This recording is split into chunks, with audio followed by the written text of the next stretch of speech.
keep doing daily videos on YouTube, I need to raise my Patreon and Subscribestar income to a grand total of $200 a month. So if you're so inclined, help a chap out.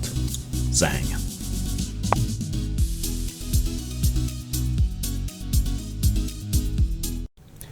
I think we can easily and quickly dismiss the idea that it's any kind of grab for power by the United Nations or any other international globalist or internationalist group.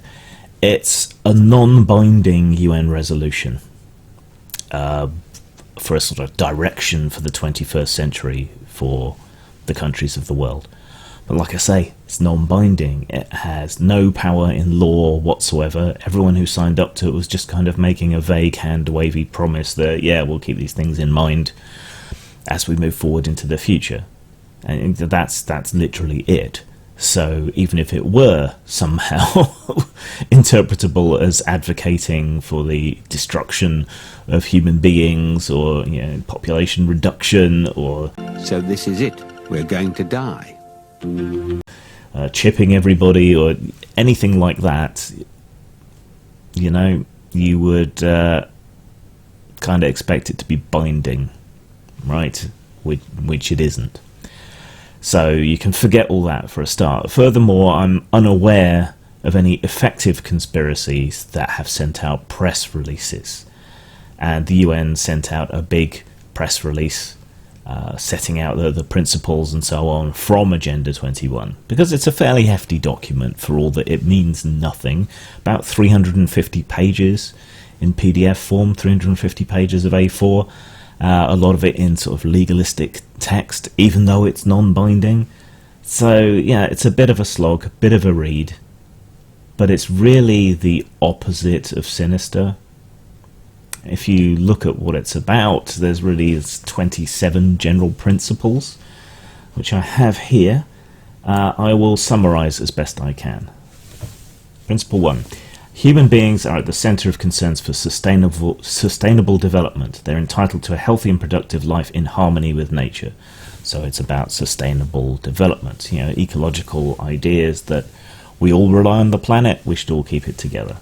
Principle 2. States have, in accordance with the Charter of the United Nations and the principles of international law, the sovereign right to exploit their own resources pursuant to their own environmental and developmental policies, and the responsibility to ensure that activities within their jurisdiction or control do not cause damage to the environment or other states or areas beyond the limits of national jurisdiction. And if you're old enough, you'll remember that coal-burning power plants and things used to send up clouds which would form acid rain and would then fall on different countries. Or you might remember Chernobyl. So this is saying, you know, you're fine to develop and exploit your own resources, but you also have to take responsibility for the damage, particularly when it affects other nations. And to remind you again, non-binding. So that's the opposite of violating anyone's sovereignty. Principle 3. The right to development must be fulfilled so as to equitably meet developmental and environmental needs of present and future generations. Watch out for the people still to come.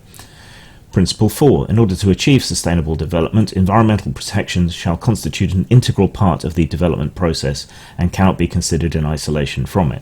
So as other countries develop, they need to consider their environmental impact, and as developed nations continue to develop, they need to consider it.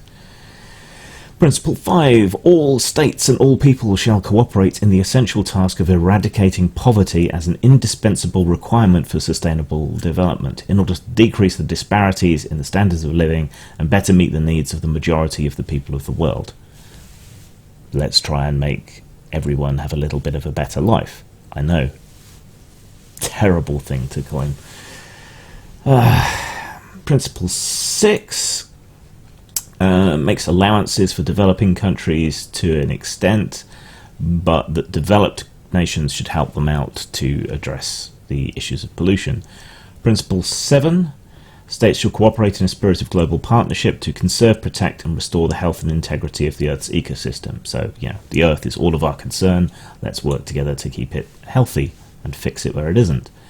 Principle 8. To achieve sustainable development and a higher quality of life for all people, states should reduce and eliminate unsustainable patterns of production and consumption and promote appropriate demographic policies. Infinite growth is not possible, so, we should be careful with what we do have. Principle 9. States should cooperate to strengthen endogenous capacity building for sustainable development by improving scientific understanding through exchanges of scientific and technological knowledge. So yeah, let's work together to make sure everyone has the best possible way of doing things. Principle 10. Environmental issues are best handled with the participation of all concerned citizens at the relevant level. So national, international, and so on. So we should have means and mechanisms of having that kind of interaction. Principle 11. States shall enact effective environmental legislation. Environmental standards, management objectives and priorities should reflect the environmental and developmental context to which they apply.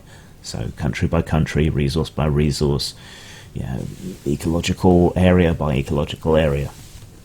Principle 12. States should cooperate to promote a supportive and open international economic system that should lead to economic growth and sustainable development in all countries. So an internationalist approach with a slightly globalist sheen. Maybe that upsets you, but remember, non-binding, and surely we want to make the world better for everyone, so they've got less to fight each other over.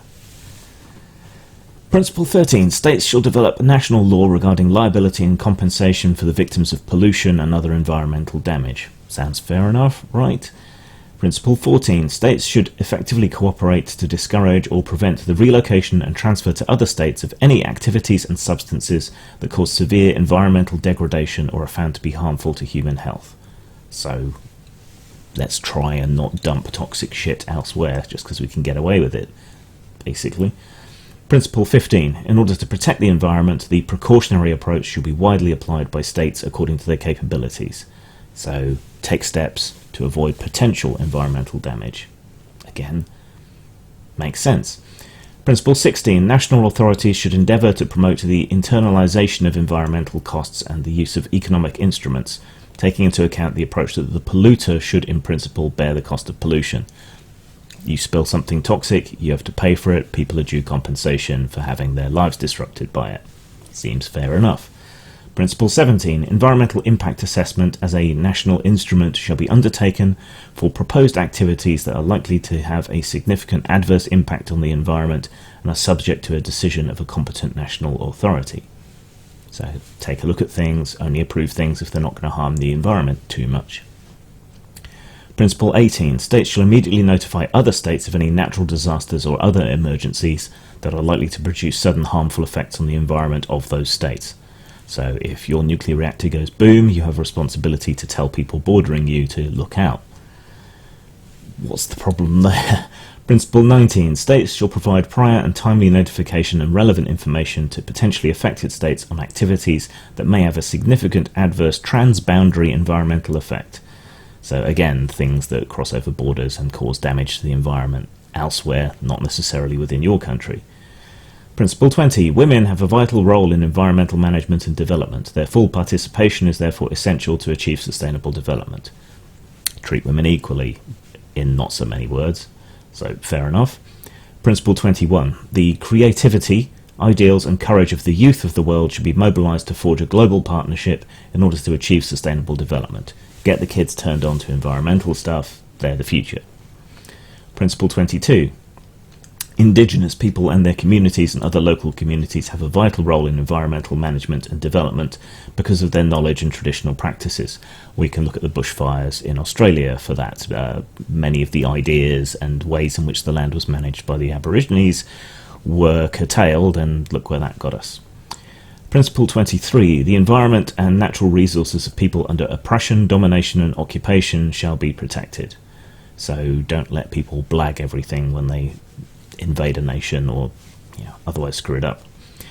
Principle 24. Warfare is inherently destructive of sustainable development. States shall therefore respect international law providing protection for the environment in times of armed conflict and cooperate in its further development as necessary. So I guess no more Agent Orange then. Principle 25. Peace, development and environmental protection are interdependent and indivisible.